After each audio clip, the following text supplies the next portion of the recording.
name is Jason Gato. I'm the rhythm guitar player for Silenmara. I also play lead guitars and do some backing vocals. I am a founding member of the band. I founded this band in 2008. So we've been playing continuously since 2008. There's only two other founding members in the band. That's Adrian Perez. He used to be in a band called Dark Tomorrow back in the Cafe Cristal days. And Reggie Miller. Reggie Miller was the vocalist for a little band called Paris is Burning, also Cafe Cristal era.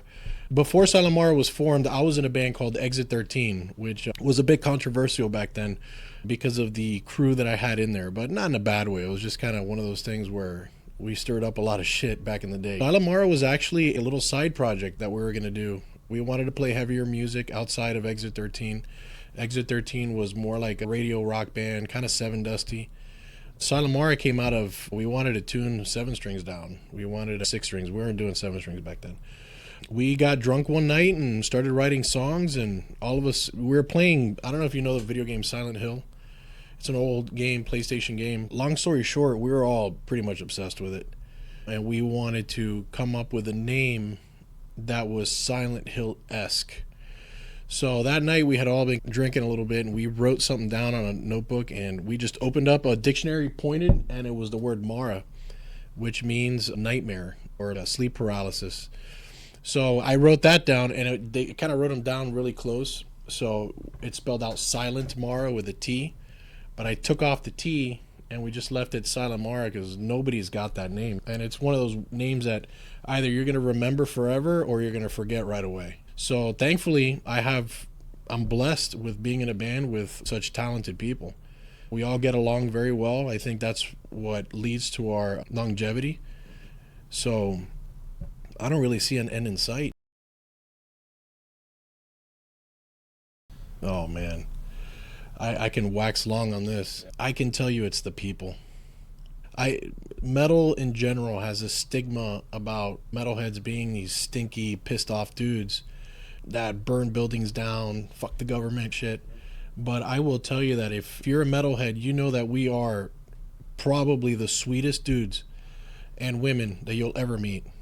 So I definitely think the biggest attribute is the most talented people you'll ever meet are the most kind-hearted people you'll ever meet. It's very unfortunate that the Miami scene doesn't get the spotlight. Tampa had its spotlight there, the birth of death metal, really.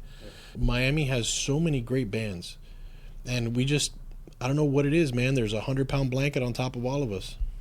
I think that diversity is the key, is the recipe to what we're doing. I stopped defending metal a long time ago. To my friends, to my relatives, I just don't do that anymore.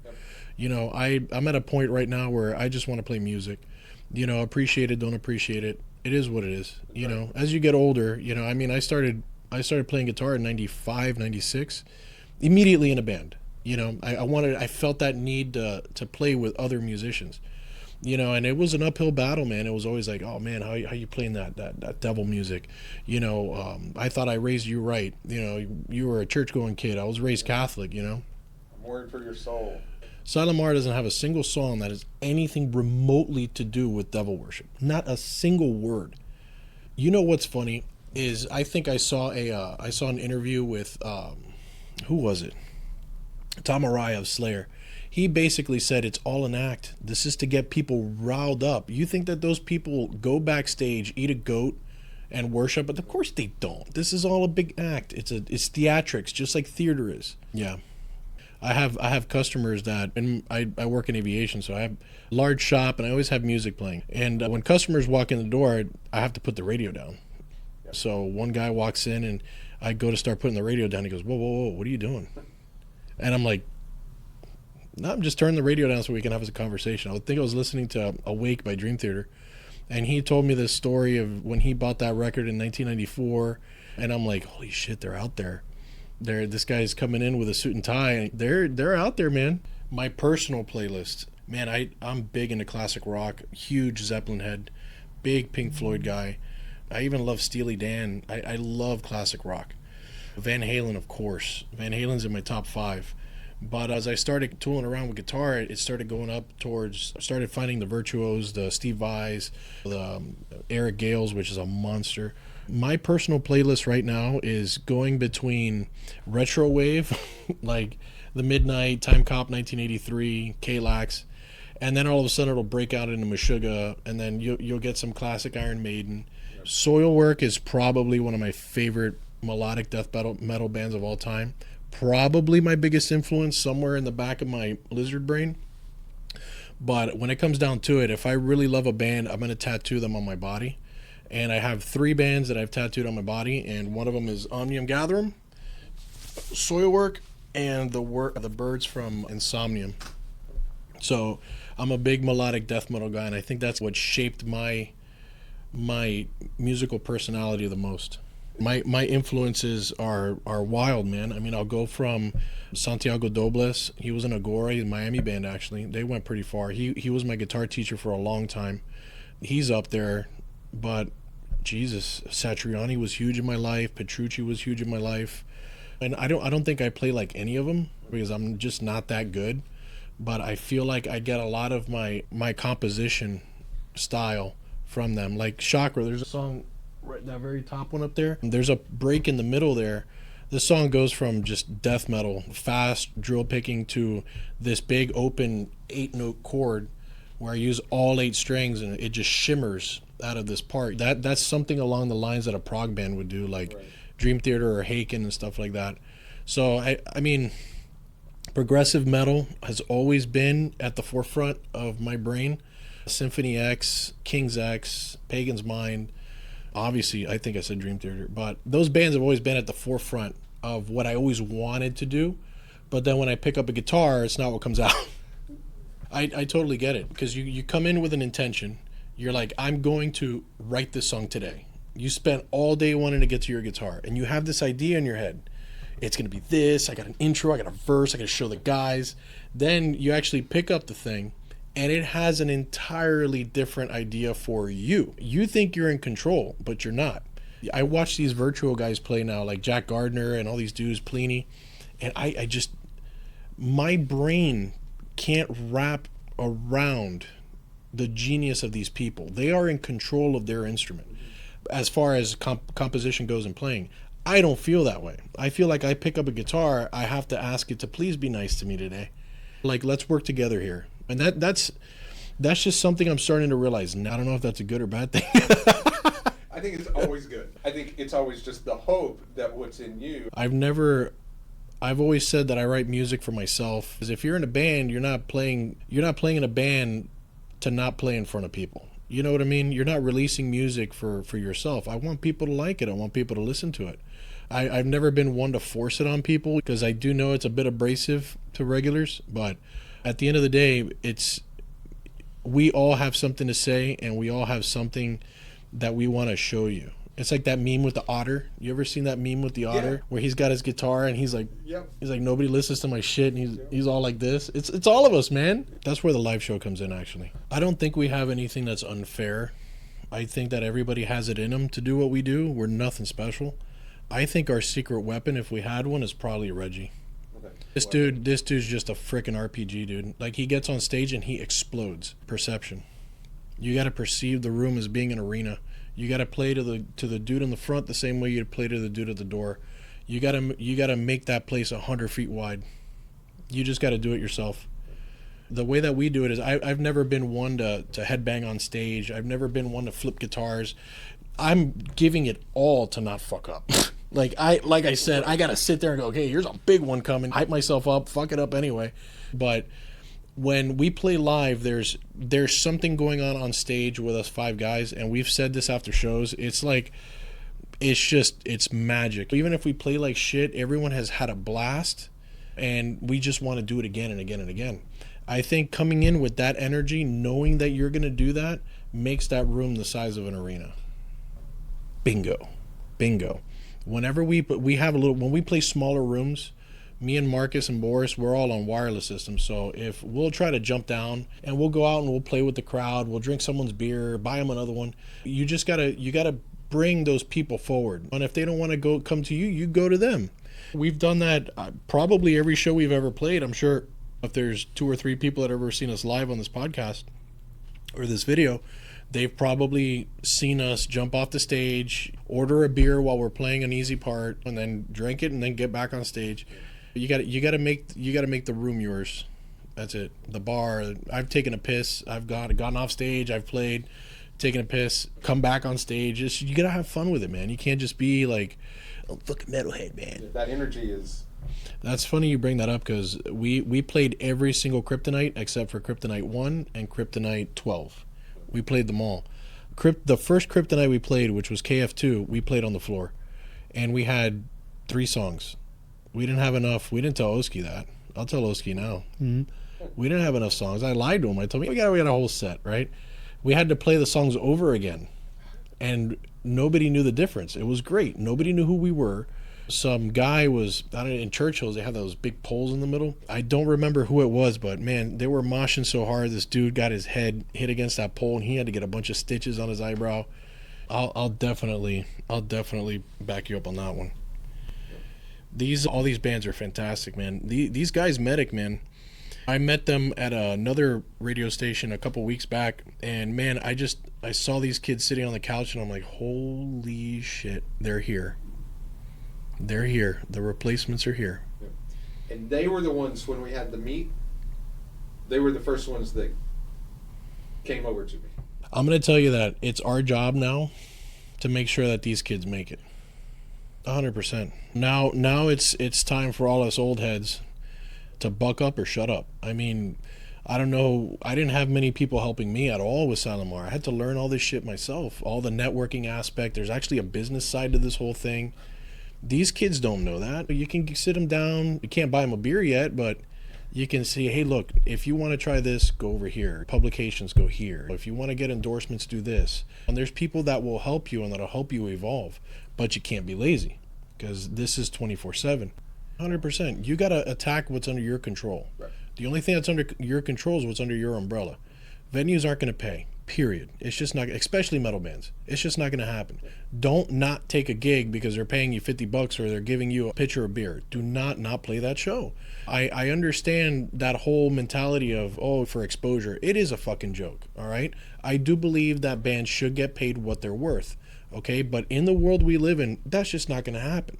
Don't go chasing ones and zeros playing in a metal band. It's just not going to happen. Right? So you gotta completely get that completely off your head. You're gonna pay for gas, you're gonna pay for your own merch, you're gonna spend thousands and thousands of dollars so that you can have fun on stage. That's just the way it is. Now what comes with that is what is most beneficial. If you make 1 fan a show, if you make 2 fans a show, you sold a CDs. Are they still selling CDs? But you got to have a mindset where you've got to pay your dues, get rid of all that shit, put it behind you, and move to the next step. You got to be thinking 100 miles ahead. And with Silenmara, we were almost there, man. We were doing great. We had international management. We've put out 3 albums, I think, several singles. We've done well, and that is all with nobody's help. We have our own little record label. We don't ask for anything of anybody. Where we are right now is 100% because of the team that we established. That's what it is. We all work so well as a team. When we were with Instrumental, they're a Denmark-based management group. We had a fucking awesome manager. His name was Milton. This guy he taught me so much, and I didn't just forget it. I absorbed what he said, and I used it towards Silenmara. We've been on tour. We've done all this stuff ourselves. So I'm very grateful. And honestly, that's bullshit, because Oski put on a bunch of shows in Miami that got us a lot of attention. So thank you, Oski. You're a scumbag, but I still love you.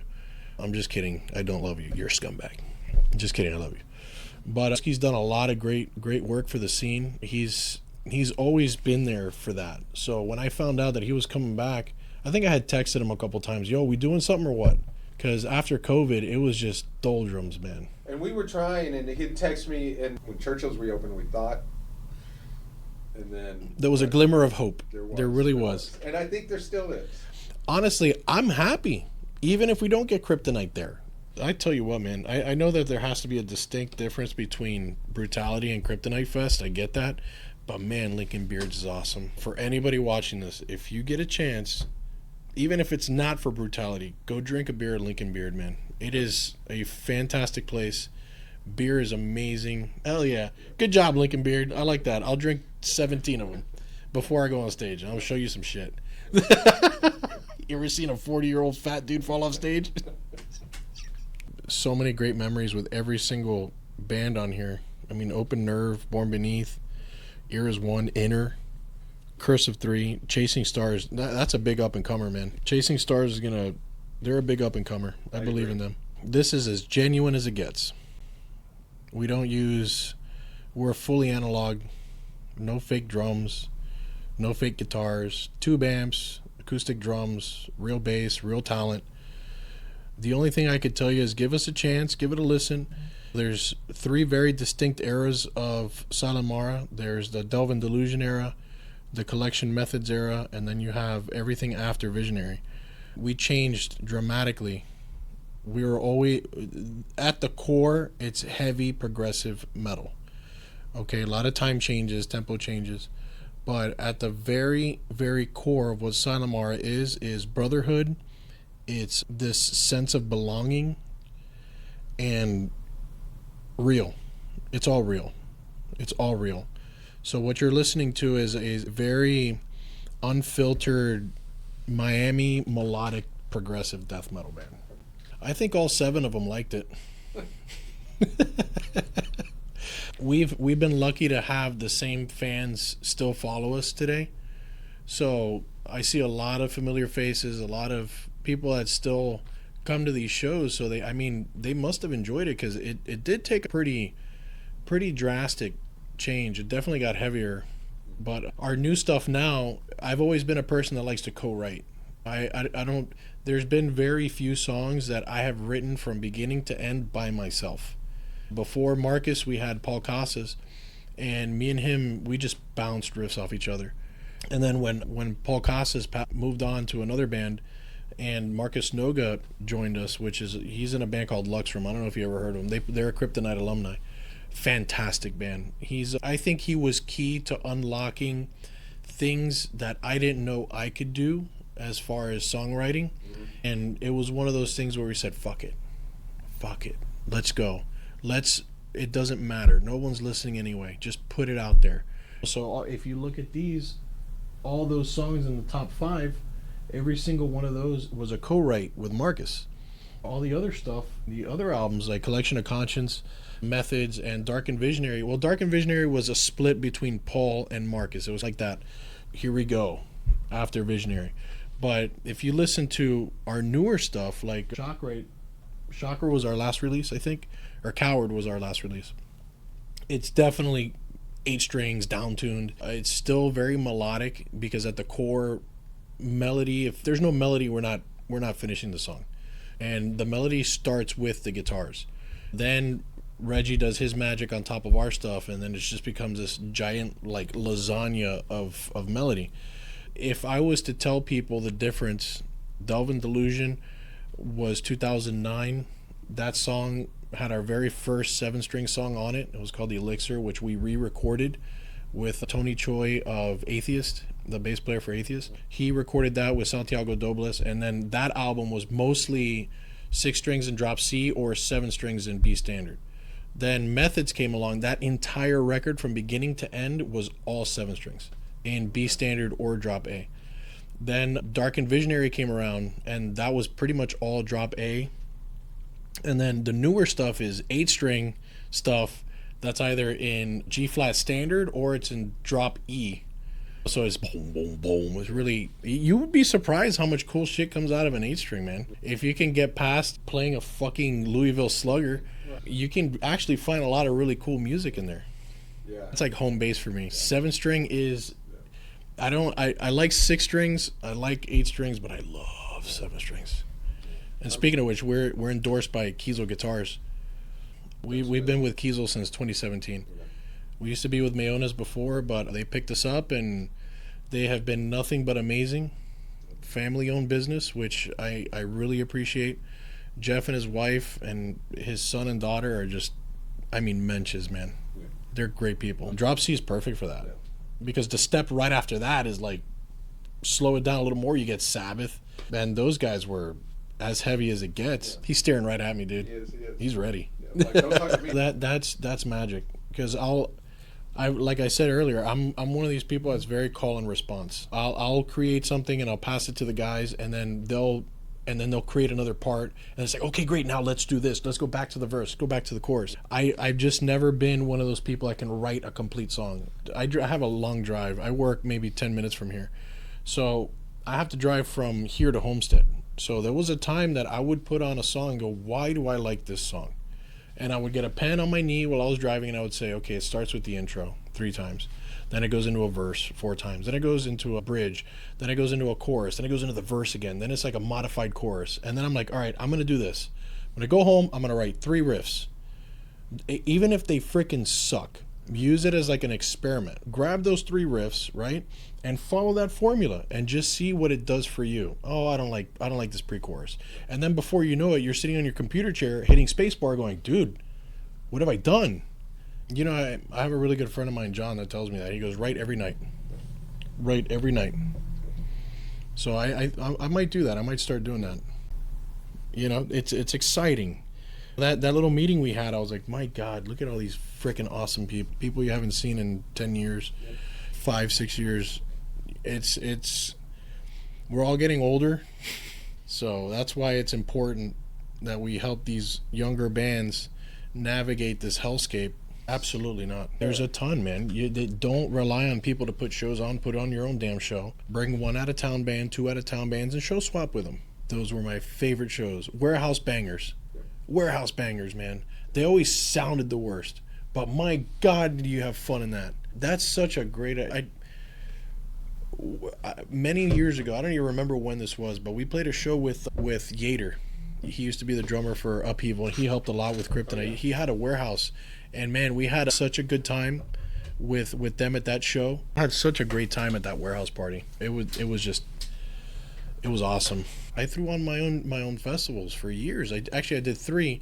They were called Marageddon, and it was like the Kryptonite idea, but every single dollar went to making strides against breast cancer, American Cancer Society. I spoke to all the bands. I said, hey man, if you guys are willing to play for this, okay, this money's going to go towards American Cancer Society. And every single band, no question asked, let's fucking go. Let's fucking go. Ask a bunch of rappers to do that, or ask a bunch of other bands that have no metalheads give a shit. They're good, kind people. You're not going to get EDM DJs to come and do that. These guys only care about how much am I getting paid. At the end of the day, networking is an art on its own. That's part of the business side of what I was talking about earlier. Music isn't just playing guitar, and if you want to go somewhere with it, you got to talk to people. You gotta go places you're not comfortable being, because let's be honest, this isn't exactly the most. It isn't all diamonds and mirrors, man. This shit gets grimy. You park your car in a dark at churches. Shadow at churches. But they got to learn. They gotta build their own scene, and a lot of the times it's just putting your neck out there. How much does this venue cost? It's gonna cost you, I don't know, $300 for $400 for a sound guy. The venue's gonna say, yeah, we're gonna keep everything at the door until the night's paid for. Just pay the sound guy and don't expect to make a dime. You got to look past all the fences, the speed bumps, the piles of gravel. You got to see a goal. If you have a goal and a finish line, I promise you, your perception of the journey will change. Absolutely. And then give them better time slots. I'm not saying put these guys at 11 o'clock at Brewtality. No, you really do have to work your way up. But give them a path to work their way up. If you get a show, for example, a bunch of medics, you get like five bands, get them in there. They may pull their brothers and sisters and girlfriends and stuff like that, but that's the point. It's not about filling the room with people, it's filling the room with the right people. Once you show these bands that they have the ability to take on the world with their music, it empowers you. It's the same empowerment you get from working with an entrepreneur. It's almost like this, holy shit, I know what I have to do. And especially if you have the passion for it. You got 5 of those bands. One band's going to go play a festival here. One band's going to get signed. One band's going to break up after the show. The other band, you're going to start to see this cascading effect. And then that cup will always refill. That's why when you said earlier, is this music going to die? Absolutely not. That cup will always stay full. Film that stage. So if you're thinking about the tools that you need is to checkerboard these bands in. Instead of doing 3 bands, do 5 bands. Yeah. Opening big band, or if one of these younger guys want to open, then put a more popular band, then put the next band, and then put a more popular band, and have the star of the show, have them close it out. That's always been something I've wanted to do. I just never really had the means to do it, or I guess I never really went for it, because I had so much going on with Silenmara in that era that it took up all my time. Yeah. It took up all my time. There was so much I wanted to do, so many plans. You got to work with the graphic design guy. You got to find a cheaper merch guy because this guy's giving you shit. Yep. Where the fuck are my stickers? It's an ongoing thing. Hey, we got January filled up. Now we got to start working into March because we need to have that buffer zone. That was always our thing, is never to play the same city more than once a month. You play Miami, then play Fort Lauderdale, then play West Palm Beach, then you make friends in an Orlando band, then you show swap, then you're in Orlando, then you play with a band from Georgia, then you show swap, boom, all of a sudden you're in Georgia, and you're like, holy shit, what have I done? How the hell am I going to get home? Band broke down. But that's another little thing you got to teach these kids too.